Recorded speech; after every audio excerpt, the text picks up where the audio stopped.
अनधिकृत hotel, gym सारख्या अनेक अनधिकृत व्यवस्थापनाबाबत महासभेत विरोधी पक्षनेते अरविंद म्हात्रे यांचा प्रशासनाला सवाल.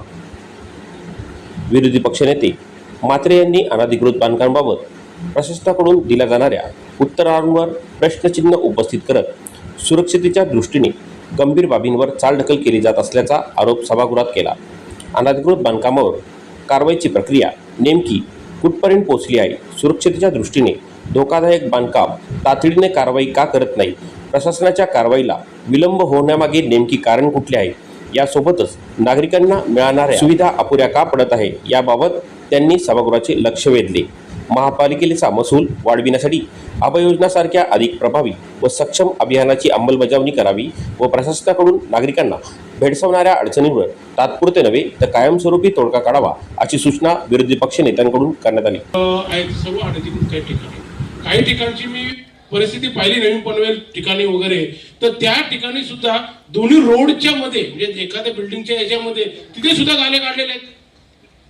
मग अनधिकृत बांधकामवाले करतात काय? कालचीच घटना कांबोट्यामधली घटना, त्या संडासामध्ये त्या शौचालयामध्ये स्पष्ट 2 नागरिक राहत होते, 2 कुटुंबाचे.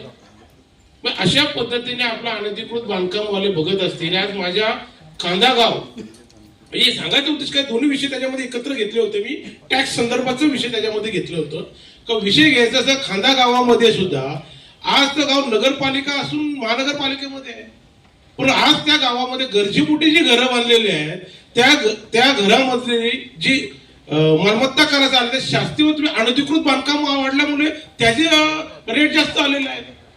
मग आज 29 गावं सुद्धा महानगरपालिकेमध्ये समाविष्ट करून घेतलेले, तिथेही तीच परिस्थिती आहे का त्याही 29 गावांमधल्या शास्ती त्यांना जास्त प्रमाणात येतो. काय येतो? त्यांचे अनधिकृत बांधकाम म्हणून लिहिला जातोय.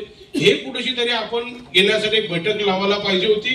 ती सुद्धा मी वारंवार आपल्याकडे मागणी केलेली होती का आज जे पाण्यासाठी तलोजासारखी लोक मोर्चा काढतात त्यांच्यामध्ये एवढलं मालमत्ता कर आम्ही भरतोय, पण आम्हाला फॅसिलिटी पाहिजे. आम्ही जनतेमध्ये निवडून आले लोकप्रतिनिधी ते आम्हाला विचारतात. याच्या संदर्भात आपलं बिलकुल लक्ष नाहीये.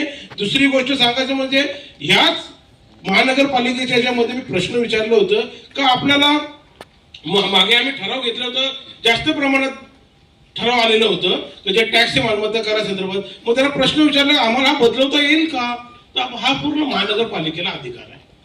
आज जरी मालमत्ता कराचा टॅक्स आपण लावलेला असले तरी जनतेला सूट देण्यासाठी आज आपण मालमत्ता टॅक्स मध्ये सुद्धा आपण कमी करू शकतो का? या बॉडीला अधिकार आहे. आज आपण पाहत असाल तर आज 1300 ते 1600 कोटीच्या दरम्यान आपल्याला येणे बाकी आहे थकबाकीचं. या थकबाकीसाठी मी अभय योजनासाठी आपल्याला वारंवार प्रयत्न केले तर वारंवार अभय योजना राबवा जेणेकरून आपल्याला त्याच्यातनं कमीत कमी 1000-1200 कोटी रुपये ते मागे 550 कोटी रुपये आले. तसे याच्याकडे सुद्धा दुर्लक्ष नाही. आणि पुणे महानगरपालिकेमध्ये मी JRS झाले 2022 साली पुणे महानगरपालिकेला तिथे ग्रामीण भागातली जी गावं आहेत, पुणे पुरंदर हवेमधील जी प्रकल्पग्रस्तमधील जी गावं गेलेले आहेत ते 15 ऑक्टोबर 2024 22 पण आहेत 15 ऑक्टोबर 2024 ला शासनाने नगर असलेले परिपत्र काढलं का त्या ग्रामपंचायतीमधला जो टॅक्स आहे तो महानगरपालिकेने लावण्यात यावा. म्हणजे पुणे महानगरपालिकेसाठी स्वतंत्र JR काढू शकतो महानगरपालिका, पनवेल महानगरपालिकेसाठी का काढू शकत नाही? कारण आमच्याकडे अजूनही 29 गावामध्ये अजून DP प्लॅन व्हायचा आहे. DP प्लॅन मधून सुद्धा अजूनपर्यंत मंजुरी नाही आहे आणि त्या गावाचा सुद्धा त्यामुळे विकास करता येत नाही. तिथे त्याच्यामध्ये संरक्षणासाठी आम्हाला समजू शकत नाही का कोण अनधिकृत बांधकाम आहेत ते. या सर्व बाबी येतात. आज रुंजन सारख्या एका नागरिकांनी मला पाठवलं, त्याचे सुद्धा तेच दिले बाबा अनधिकृत बांधकाम म्हणून माझ्याकडे नव्हते. मी 2016-2017 पासून पैसे भरतोय आणि 2022 पासून मला अनधिकृत बांधकाम दिलं का? घराची डागडुजी करायला लागल्यामुळे. अशा पद्धतीने आपण येत असेल. आणि विशेष म्हणजे हसण्यासारखं जोग आहे का गेल्या महिन्यात हा मालमत्ता कर भरलेला आहे किसन चंदर कुटारकर नावडे गावात. म्हणजे आणि 1 महिन्यापूर्वी मालमत्ता कर पूर्ण भरलेला आहे. आज जरा पूर्ण नोटीस पत्राद्वारे पत्र येतो का मालमत्ता कर भरण्यात. मग आपला मालमत्ता करामधली लोक काय पाडतात?